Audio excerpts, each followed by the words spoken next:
And welcome back to Bay Area Focus. Elm has a bold mission: empower low-income students through top-notch music lessons. Jane Kramer and Annamarie Arai will tell us how it's done. And guys, you know, I have to tell you, so many schools cutting music programs now, so it's always nice to hear about a music program. Tell us about Elm.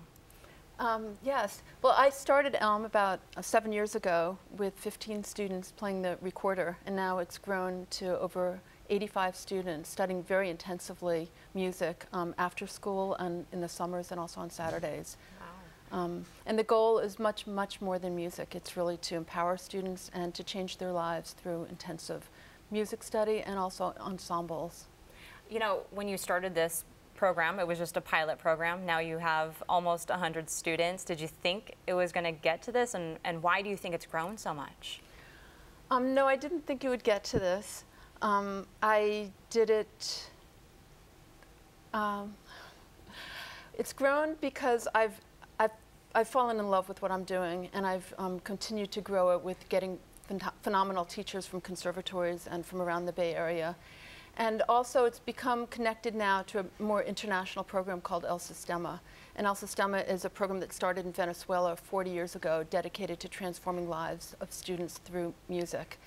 And becoming part of this international program has empowered me to grow Elm also.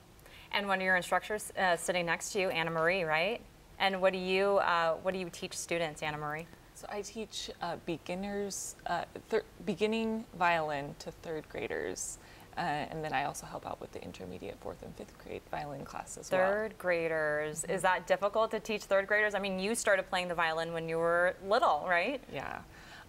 It's actually a lot of fun. It's so much fun. Every week I come and they're so filled with really great energy because they're just so excited twice a week to have 2-hour lessons, group lessons, where I really try and encourage them all to have this idea that we are a team learning the violin together as a team. And they love making music. It's really inspiring for me as a musician. And lucky us, we actually get to hear some of that music. We have a short clip of some music and also a student talking about their experience. Let's take a look. I was so glad to come, but when I came, I was really kind of nervous. When I was with my friends, I was not really nervous because my friends support me. Having our Elm students working with the National Youth Orchestra was really inspiring for them. They learned so many new things. They got to spend time with these incredibly talented, accomplished young musicians, and they got to hear what really beautiful music sounds like close.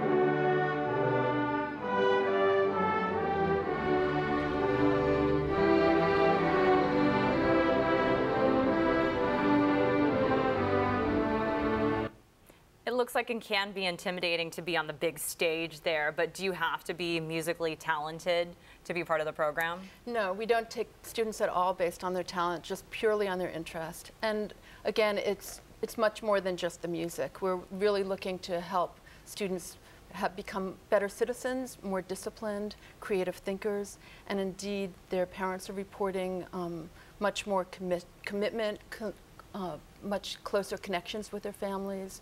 They're getting better grades in school, and their discipline is really phenomenal. And why do you think music helps them as far as, you know, discipline and doing well in school? What do you think it is about music that helps them? Do you want to answer? Well, it is something that requires a lot of attention to detail and a lot of practice. And that practice should always stem from the right inspiration and really just a love for music. But it does, that constant practice, the encouraging of just, it doesn't have to be, you know, hours a day, but just 15 to 20 minutes every day of just focused practicing that we encourage helps to build really great habits. And you guys actually have a summer camp coming up, right? Yes, that you guys are pretty excited about, Jane. Yeah, we're really excited about it. It's called Creative Composing. And someone from the Baltimore Symphony Orchestra in Peabody in Baltimore is coming out he came last summer to do a 1-week creative composing camp, and this year it'll be 2 weeks. And the students work together to develop a theme, and then they musically represent that theme. So they develop the lyrics as well as the music and put on a phenomenal concert that's incredibly creative and really beautiful. So it's full this summer, but next summer students will have a chance. And one last question for you. What kinds of instruments do these students get to play? They play, Annamarie is part of their after-school program, in which they play violin and cello. But our bigger program, they also have the opportunity to play woodwinds, flute, and clarinet and oboe. So it's flute, clarinet, oboe, violin, and cello right now. All right. And if they can't get to summer camp, this is all year round, though. Other programs are provided all year round, right? It is. It's an all-year-round program. Thank you so much, Jane, Annamarie. For more information on Enriching Lives Through Music, log on to elmprogram.org. That's elmprogram.org. And coming up, eye-opening exhibits and much more at the Museum of the African, I'm probably going to say this wrong, Diaspora